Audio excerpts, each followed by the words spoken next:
Police being hit with bottles and chairs being thrown out of cafes. British journalist Tom White was caught up in the trouble. He's told LBC the England fans are to blame. There was definitely aggression from English fans towards the press. I saw cameramen getting pushed. The English fans have to take a large portion of the blame. From what I saw, they were very aggressive, very drunk, and I think in a city like Marseille, which has a lot of big youth culture and its own ultras, it was a recipe for disaster, I think. You can watch video of the troubles at our website at lbc.co.uk. Former Labour leader Ed Miliband has told LBC his party can swing the European Union referendum vote to keep the UK in the Union. If we explain why the European Union is, in our view, better for the economy, better for working people, we make clear the dangers of what Leave is advocating, I think this is eminently winnable. Mr Miliband's comments come as Labour leader Jeremy Corbyn makes a positive case for staying in the European Union later in Aberdeen. He'll speak to party supporters after telling a TV audience last night that he was between 70 and 75% in favour of remaining in the EU. Twitter says it's confident it hasn't been hacked. It's after reports 32 million usernames and passwords turned up on the so-called dark web. LBC weather, bright spells and scattered heavy showers as we move into this afternoon, a high of 24 degrees. From Global's newsroom for LBC, I'm Philip Chrysikos. Our whole lives have built up to this moment. Tonight, they're coming back. As England fights for European glory, the world will fight for independence. It's definitely bigger than the last one. Oh my God. See the Independence Day resurgence battle kick off in the England game. We will not go quietly into the night. We will not finish without a fight. We always knew they'd come back. We're going to live on. We're going to survive. Today, we celebrate Independence Day resurgence in cinemas June 23rd. Leading Britain's conversation. This is LBC with Sheila Fogarty and Tom Swarbrick, live from Buckingham Palace. Good afternoon to you from me, Sheila Fogarty, and from Tom Swarbrick as well. We're here with you between 12 and 3, and we want you to be with us as well. Call 0345 6060 973, the number to call. Text 84850.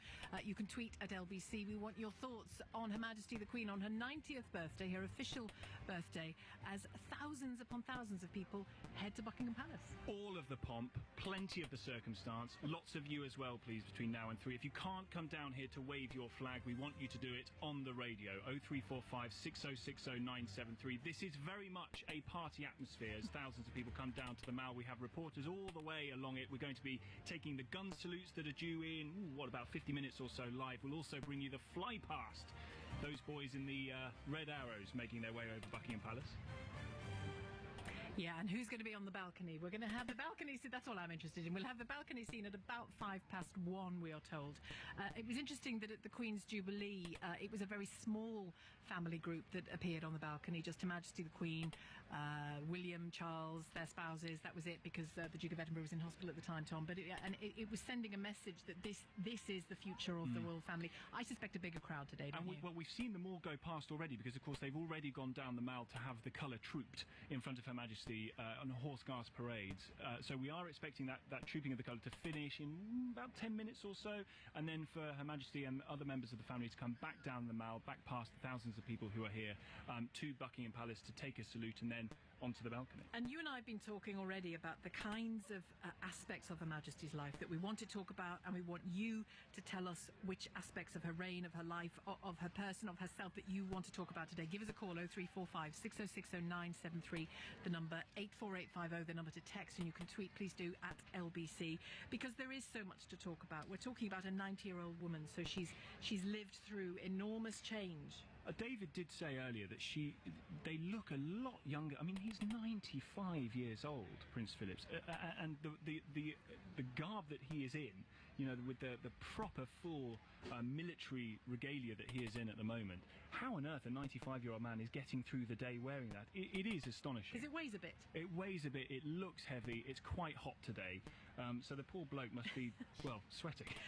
Actually, one of the things we're going to reflect on over the next 3 hours is that union, that marriage, that relationship, because It's clearly one of deep affection. We heard from Prince William, I think it was, in that special TV programme on her actual 90th birthday, on and around it, that they have great fun together and still josh each other, and that it's he said if Catherine and I could be anything like that after 60-odd years, we'd like it. There must be so few people who have a true understanding of what that marriage is like, and I think for a lot of people, I might be wrong, but I think for a lot of people, the image they have of their marriage is one that maybe helps people in their own marriages. They see this couple who have gone through so much, who have so much responsibility on them and their togetherness, and we heard the Queen talking about, rarely does she mention Prince Philip, but she has mentioned him in the past, saying, he is a rock by my side. And I just find the moment when I was watching it the other day, the coronation, and Prince Philip has to kneel down in front of his wife and she put his hands over his hands, and he says, you know, I'll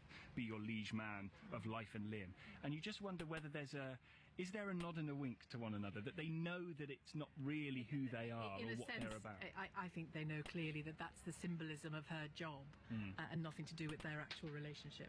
Well, obviously we're going to be wanting to hear from you. If you have met Her Majesty the Queen, if you have thoughts on what she means to you and your family, do give us a call, do get involved in the show today, 0345 6060 973. We're going to be talking to the people who are here as well, thousands of people lining the streets of not just the Mall but also central London as well. Sheila and I have been talking to the people who are outside Buckingham Palace, the Queen's official residence, for the last 90 years. The band are heading up towards Clarence House, past Clarence House and on towards Trafalgar Square. And in the long wait that the crowds, loads of these people have been here since goodness knows what time this morning, 5, 6 o'clock, probably some camped overnight, is my guess. So in between all the boring waiting times, these little moments of activity just give people a bit of a lift, I think. That was nice. Sheila. Yeah, it's just great being here. It's such an international event with so many people from different countries, which is kind of ironic with the EU referendum coming up, of course. And there's big support for the Queen, and we're all here enjoying ourselves. Are you an out-and-out royalist, or is it about the Queen? Anita's more royal than me, I have to say. However, I just love the occasion. I think it's just great. The crowds are insane. Huge numbers of people turned out on the Mall this afternoon. Madam, good afternoon. I'm sorry to bother you. You're on LBC Radio. I wondered how you feel about Her Majesty coming back down the Mall. Fantastic. From Austria, Vienna. To see this? Extra to see this. Oh, wow. And we are really pleased, and it was a great event. I even got the flag. You've even waving the Union Jack. Congratulations. Yes. And why did you come all the way, especially to see this? What about the Queen? I love the Queen. Sir, can I ask you how you're feeling ahead of seeing Her Majesty and the balcony moment? You've got a great eye-line view of it. Yes, great. Magnificent. And you're from... Victoria, Australia. Much love in Australia for Her Majesty, because there's been a bit of tension about Her Majesty the Commonwealth Australia. I think the majority still do. Yeah, one word. My name is William. Where are you from, William? I'm from the US. Where in the US? Down in the south, in Arizona. Okay. Have you seen the Queen yet? No. Are you going to today? Yeah. For real? Yeah. Not just on video? Nope. What do you think of her? I don't know yet because I haven't seen her, but I do think she's actually medium-sized. You know what? You're absolutely right. She is medium-sized. She's only little. But compared to the president of Nepal, she's bigger. I thought she said compared to the Pope she's bigger, but she actually said compared to Nepal she's bigger. They'd seen her in Nepal. This is a family that travels, obviously. She's medium-sized, but this is so sweet. And then the thing about the Queen and the very presence of the woman in our lives, in everybody's lives, is you spoke to a woman who said if one word could sum her up, it's epoch maker. Yes. She's just been throughout the age, hasn't she? And she unites, you know, my parents' generation, my grandparents' generation, as someone who has been there as a constant, and someone who never really gets a day off.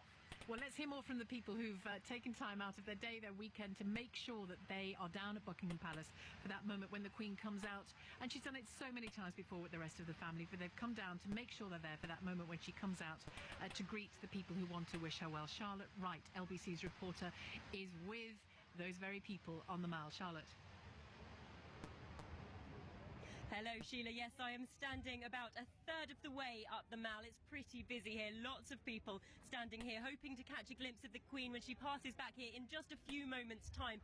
It is really busy here. And I tell you what, the entire Mall has just turned red, white and blue. There is some seriously creative use of Union Jacks here. There are people in complete Union Jack outfits. There are people with Union Jack dealy boppers on their head, jackets, shoes, cufflinks. One man even told me he's got his Union Jack underpants on, which I think maybe was a little bit too much information, but everyone is very excited here. Now, as I say, very, very busy, but lots of people have come here very well prepared. And in front of me now is the most British sight you could probably ever see at an event like this. There is a full picnic. There's camping chairs, a thermos, little cans of gin and tonic as well. Now, I understand 11-year-old George is at the helm of this, not on the G&T, I noticed, so that's good. But George, tell us, who are you here with today? I'm here with my nan, my granddad, my other nan and granddad, and my parents. So lots of you here, and how far have you come?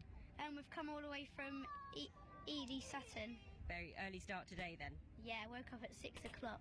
6 o'clock, gosh, that's very early, but you've got a good spot here. Now, you saw the Queen on her way up the Mall, didn't you? What did you think when you saw her? That she looked really good in a green dress. Did you like the green? It was quite bright, wasn't it? Yeah. But it meant that you could see her quite easily. Yeah, she stood out from the crowd. She really did stand out from the crowd. And is this the first time you've been to the Trooping of the Colour? Yeah, my first time. And what do you think of it?